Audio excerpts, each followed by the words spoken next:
Yes, sir. How you feeling, my brother?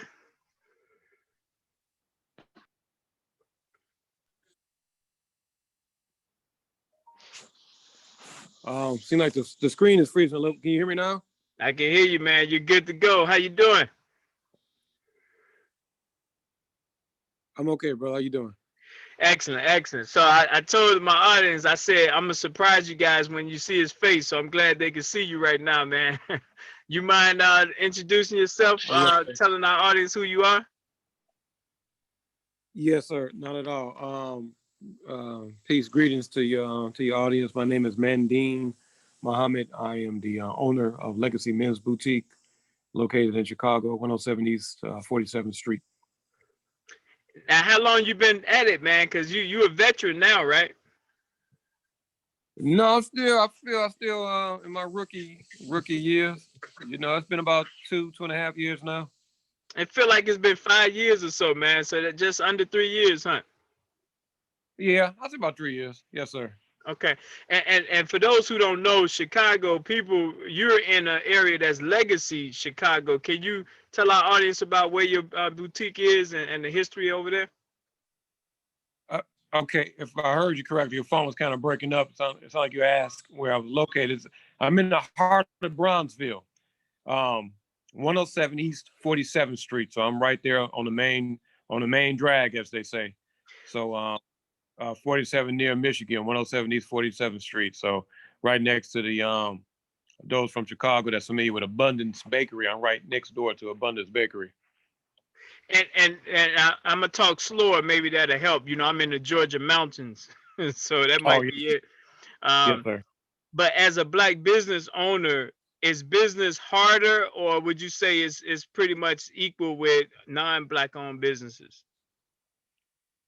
It's I say it's more challenging. I don't know about harder. Hmm. A lot of times, they expect things from us. They're black people that own businesses.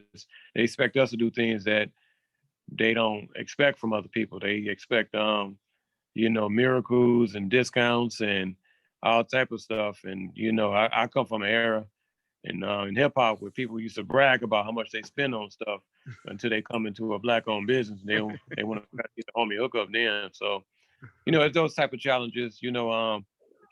People have short patience, short fuses with you. When you're a black owned business, and I know we hear this a lot, but it's still.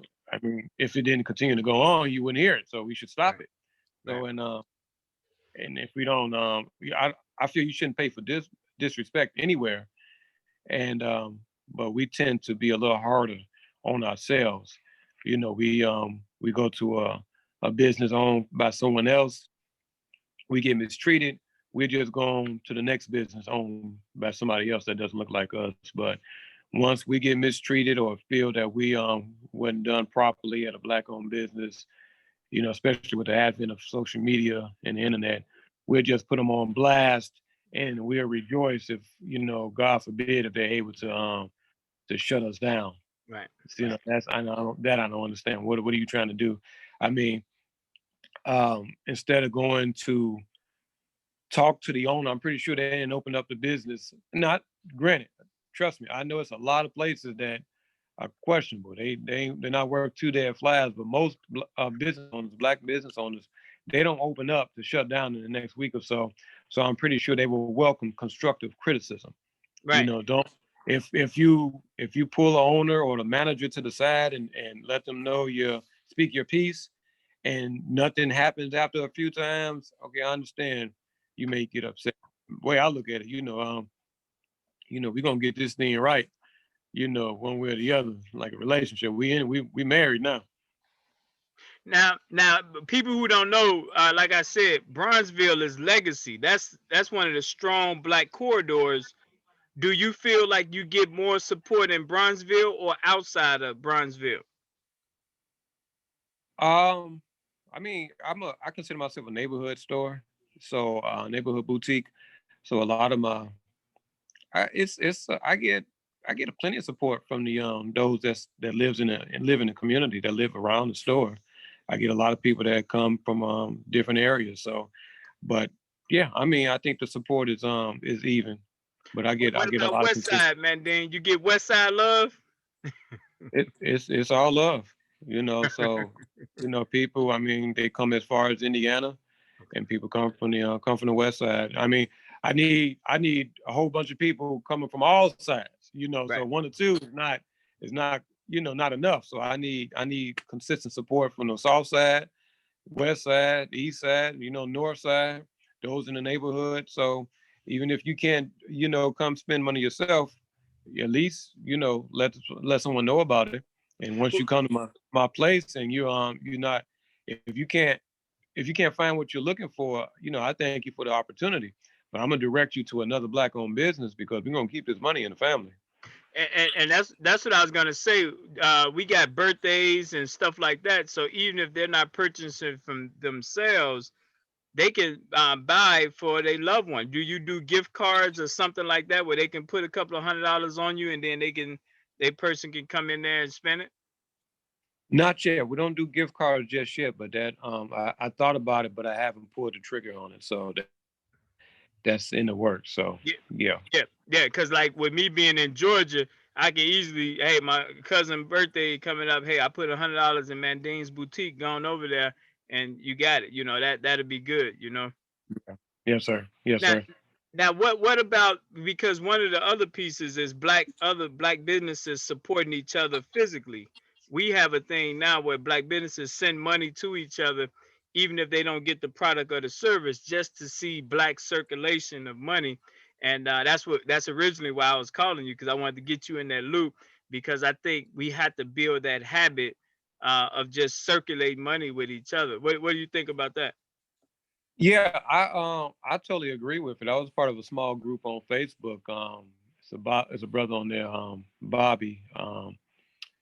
He goes by Bobby Morelli on Facebook, but he's a what you call a serial entrepreneur. He has a men's grooming line. He also have I don't know if you familiar with Boxville Mhm. in on 51st Street. It's a lot of little businesses over there that they're inside of containment boxes from the trains, and they're just renovating them into different businesses over there. And he has one over there. He sells hot dogs. It's called the Hot Box. But he before he did that, he had something on Facebook where every Tuesday, you know, one of the members would be chosen, and then we'd send them all. I don't recall if it was a certain amount. I think at the minimum it was $5, but you know, I was happy with it. I mean, I could have Yeah. been, this is early on. This is actually when I first opened up, so it's like, gas money or, something, Yeah. lunch for somebody that's helping me out that day. So Exactly. I didn't look. So if I got $20, I was happy. I mean, Yeah. Yeah. people are not really used to winning something or getting their names drawn. So I was excited about that. And I mean, I was just as excited to be able to give money, to another Right. small business owner. So Yeah. yeah, I'm all for that. And we have, because we got this national network, so the zip code where your business is linked to Gary, Indiana. And so the black businesses in Gary, Indiana, we're in conversations with them supporting all the businesses in your zip code. So of course, this video is gonna help me, because then I Yes, sir. get to say this is my brother right here who I'm talking about. And that's the exchange. So we want to see black businesses across the country doing that exchange with each other and circulating. So we got another venture to talk about with the radio station. So what you got going on with WVON?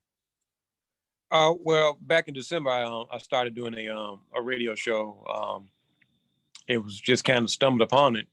I was actually, you know, looking for airtime for the store. I was trying to price airtime, and this offer was presented to me, and I was reluctant because it was something new.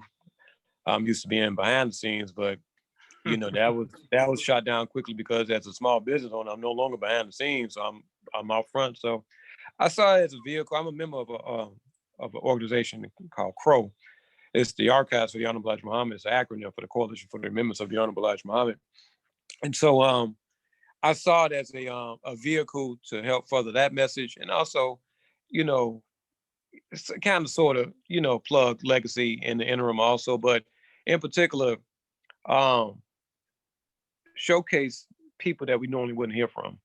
Right. And so it's been going on now. I get a contract to about April, so we'll see how that goes. So it's been good. It's been good so far.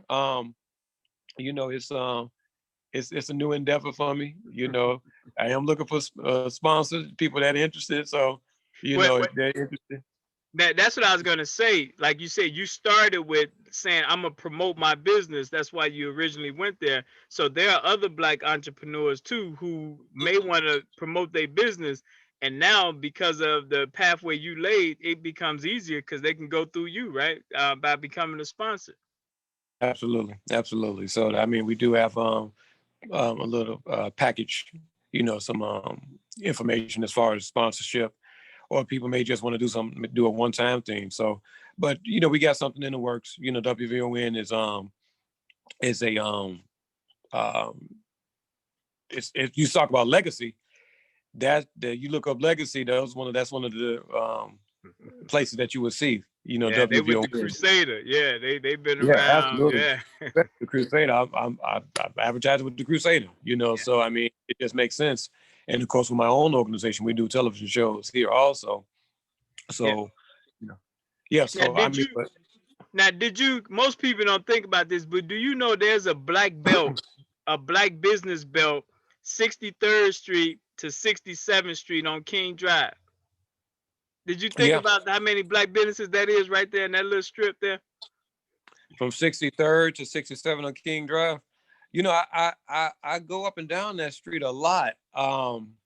I know it's not there anymore, but he just made his transition. Mr. Herman Roberts of the Roberts Hotel was Okay. over there.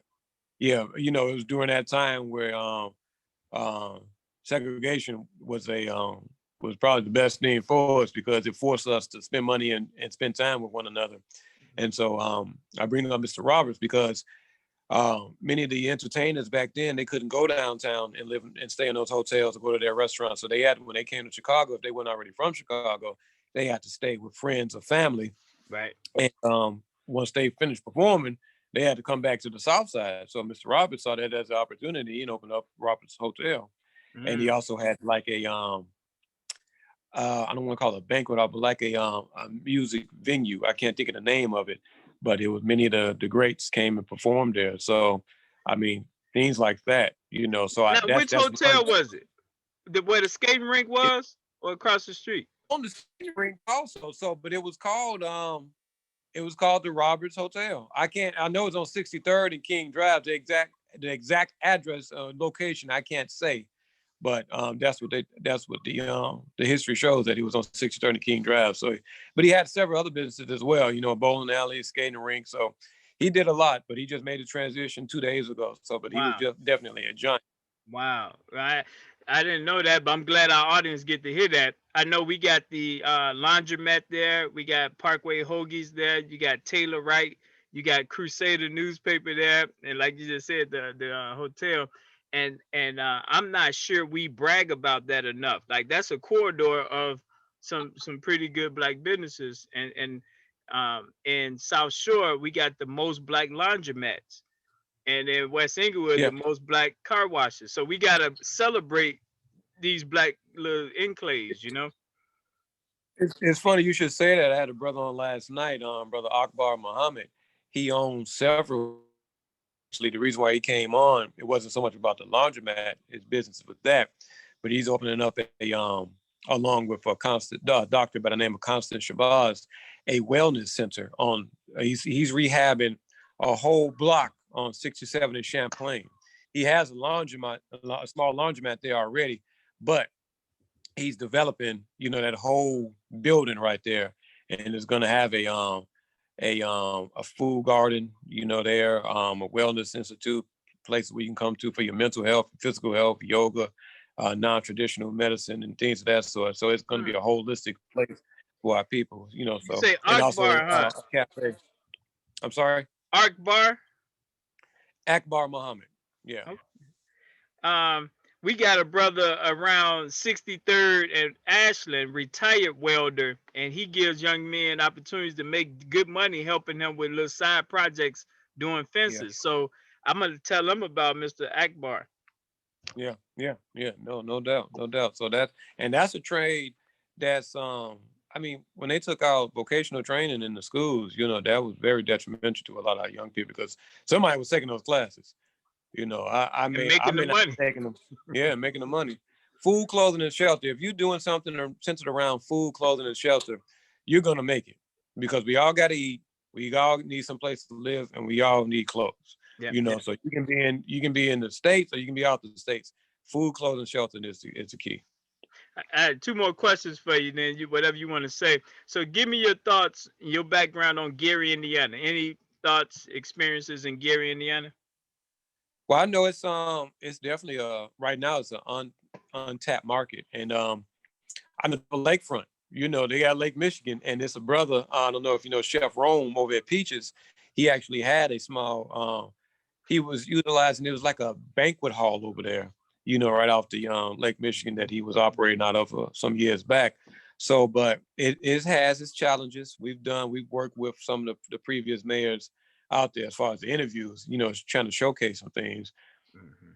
And I believe they also have the airport out there too, the Bessie Coleman Airport. So it's a lot of, and I mean that's an untapped area, and right now, from my understanding, if somebody that's a brave investor, you can go get you a couple of homes, and the same. Look at it this way. I don't know if people familiar because at one time Detroit, I don't know where they are right now, but at one time that was the first time I've seen, and this was about 15 years ago, whole schools just abandoned, closed down. This is before those 50 schools in Chicago was closed down. Big time, So right? I've seen that in Detroit. And so they're on the way back now. The same could be said can be done with Gary, Indiana. It's a lot of untapped, areas out there. You mentioned Crusader. They operate out of out of Gary, Indiana also. Yeah. At one time, our TV show aired out of Gary, Indiana on the Gary Access channel. And so it's a lot that can be done, but we need some brave investors out there. Well, our house is in Gary. I live in Georgia during the winter months, and that's that model. We think You're a because it's smart so man. affordable. Huh? I said, you're a smart man. So, but no, it's cold. It's like 40 degrees, so it's kind of chilly, Oh, 40 is cold, huh? We're gonna be in the single digits next week, and you talking about 40 is cold. Yeah, you didn't got spoiled. You didn't moved out of Chicago a couple of years. You talking about 40 degrees is cold. But All right, man. we got the heat on, man. So Yeah, it's okay. cold.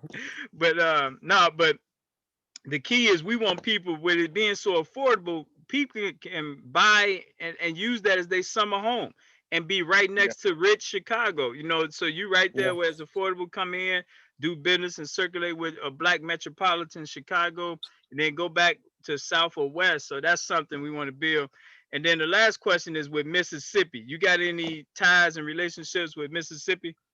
I mean, like most of our parents and grandparents, I got my grandmother on my mom's side was from Greenville, Mississippi. So, but other than taking some trips down there when you were younger, that's pretty much it. I haven't been there. Last time I was there was for a funeral about maybe 10 years ago, and now we had to go to, the name of the town was actually named Why Not, Mississippi. So that was the last time. But anything down south, one thing about those that live down south, they were industrious in the sense that they this thing about renting, that's a northern thing. That's not a southern thing. They have homes down there. They build homes and they grow their own food. All of this up Right, here, food deserts and renting and right, all that type of thing. That's a right. northern thing. So Yeah. that's pretty much, that's all I got on Mississippi. Well, no, I appreciate that, and our Mississippi audience is growing because I believe personally Mississippi is our big brother. It's the closest state that we got to a black state, like almost 40%. No other Yeah. state. And for it to be the poorest state, when we get the right alignment, we can have Mississippi people coming up and repopulating Black Chicago instead of Yeah. losing it to other ethnic groups. And we build that shuttle underground railroad mechanism. Now we got Black vibrancy from the north and the south. So that's kind of what we secretly been under the radar working on to get that going, because we $1 trillion people when we do this.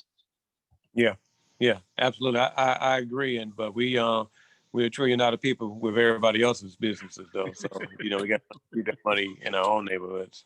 Well, just so you can feel good, man, I'm gonna get that electronic info from you. But every black person in our orbit, we ask them on Wednesdays to spend money internally. And at the end of Yes. the month, can you name 4 black businesses you personally supported? So my wife got to name her own 4. She can't use mine, but that's Mm. personal accountability. If you can't name 4, that says something. You went 30 days and you couldn't Yeah. find no Yeah. blacks to circulate with. So Yeah. Yeah. That's a meme on Facebook I used to post all the time. Have you supported a black business this month? So, but that's real. And I really became, and should be second nature. But a lot of times, that can be. I have to say with me, I had to question where am I spending my money with, and I was spending it with my own, but I found myself, even like for example, gas. It's a black-owned gas station, and I think it's Harvey. It's on 151st in Housestead. Austin, yep. I wouldn't say it's Harvey. Yeah. So I about 7, 8 years ago, I became intentional with that. I stopped going out to Indiana getting my gas. I didn't care how much it cost. And the name of it is Gibson Sitco. Yep. I started spending my money with Yep. them, so it didn't matter. Yep. So I always made sure that I went out there and got my gas. So Yep. I became more intentional where I spent my dollars at. Right. Yep. Yep. Yeah. Yeah. Uh oh. I'm sorry. Yeah. Okay. Yeah. No, that's good. I'm glad you pubbed them because I talked to the Gibsons and how long they've been in business. And I tell people make it an event, make it, you know what I mean, like once a month or something, but sow some seeds into, that black gas station. Absolutely. Absolutely. And and Absolutely. I agree. and anyone that may say, because sometimes I get this, they say, well, I don't buy much. I send $10 to a black corner store in Bucksport, South Carolina, 96% black, and I send $10 to an Atlanta grocery store, and I tell them just every month I'm sending you this, and I pick up the products at the end of the year. So Mhm. I'm meeting my quota of 4, even though I'm not getting it right then and there. But it's just that serious to me that I'm circulating money internally, even if I don't get the product. So that takes that outlet away from people that they don't need nothing. Well, black entrepreneurs, black businesses need circulation. So can you do that? Yeah. Yeah. No, I agree. I agree wholeheartedly. And yeah, like I said, I'm intentional where I spend my money at. So I try to make sure, even when if I have to go to a white establishment like the bigger name grocery stores, Mhm. depending on what I'm looking for, I try to find those black products in there. Right, So, right. but yeah, I mean, even those friends, a lot of friends, they have little side hustles. It's another. If my friend and you look, I like discounts just like anybody else. But if my friend is selling, you know, a T-shirt for $30. That's how much I'm spending. $30. Now they give it to me for cheaper, fine. But most of the time, I'm going to give them what they ask for. Right, right, right, Right. I right, feel that that's one thing that we have to stop doing. Because I tell them, I mean, people come in the store and they want discounts. Like, what's my price? Your price is on what's on there. So and if it's $50, he said, what you get? Well, what can you give me this for? I can give it to you. If it's $50, I can give it to you for 49. I'm like, look, man, I can't go to my landlord right, and say, can I get a discount or right, right, and then they'll try this. Well, I'm gonna send some people over here. That's not helping me. right, That's right, a wish and a prayer. That's I'm wheeling people over here myself. I'm sending people over here too. They ain't showed up right, yet, and even if they show up, they're not necessarily spending money. So we right. got to get out that habit, man. Yeah. Then people, I mean, they got liquor in their hand. Did you get a discount on that liquor? From the Arab that you got it from? Right, right, Did you right, that chicken that you get, that fried chicken that you get from the Indian next door? Did you get a right, discount for that? Don't right, come up in here and right, ask for a discount. If you don't ask for a discount downtown, don't come up into right. one of our black-owned establishments Yeah. asking for a discount. Now, now Show you, some respect. yeah. Now we go get them right because it's a, believe it or not, generations. They mom and daddy probably did it, so we up against pass downs, so they used to Yeah, it. So, yeah. any closing remarks you got, Mandane, for our audience? Did you give a number, or website, or anything? Well, again, I'm Mandine Muhammad, owner of Legacy Men's Boutique, located in Harlem, 107 East 47th Street. Of course, you can go to legacymensboutique.com, and the phone number is what eludes me right now is 872-228-1871. And yeah, as I say, just shop on by. Just come out, check us out. If we got what you're looking for, great. If not, we're gonna try to work this out. We're gonna send you somewhere where you can find what you're looking for. So you got Father's Day. Do you see a rise around the May, June? Do you see that? I have to see. This is a new year and a new location for during that time. So at the old location, if you recall, I was kind of hidden. So it's picking up anyway. So I expect for a nice turnout around, especially once the weather break. Once the weather break, I really expect people to really come out for it. Well, we gonna be intentional with you as well with our people, especially people who live in the zip code. We think cover your base, so definitely that, and outside the area too. But you in a new location, so you're not across from Harold Washington no more? No, sir. No, I've been there. I've been here for maybe about 5-6 months now. What's the address again? 107 East 47th Street. Where was you at before? What was the other address? The other address was 4655 South King Drive. As you said, I was in a building that was across the street from the Harold Washington Cultural Center. Now I'm west of that. So I'm closer. I'm right before. If you're going west, I'm right before you get to Michigan. If you're going east, as soon as you cross Michigan, I'm right there on the south side of the street. So on the train, the green line, where you at? You west of the green line, the elevated tracks? I'm west of the green line. Okay. That's why I mentioned Abundance Bakery. Abundance Bakery has been there longer than you and I have been alive. So people, those that's been around, if they're familiar with Abundance Bakery, I'm right next door. And that's black owned? Yes, it is. I wouldn't be plugging it. All right, I got to reach out to them too. All right, my brother, man, be safe out there. These spirits out there with this carjacking. So stay, mindful, and we There's more than spirits. These are real Negroes out here. I know. Male and female. So you want to guard your six. So, but I appreciate it, brother. But yes, sir, stay alert and stay frosty, as they say. You got it, my brother. Peace.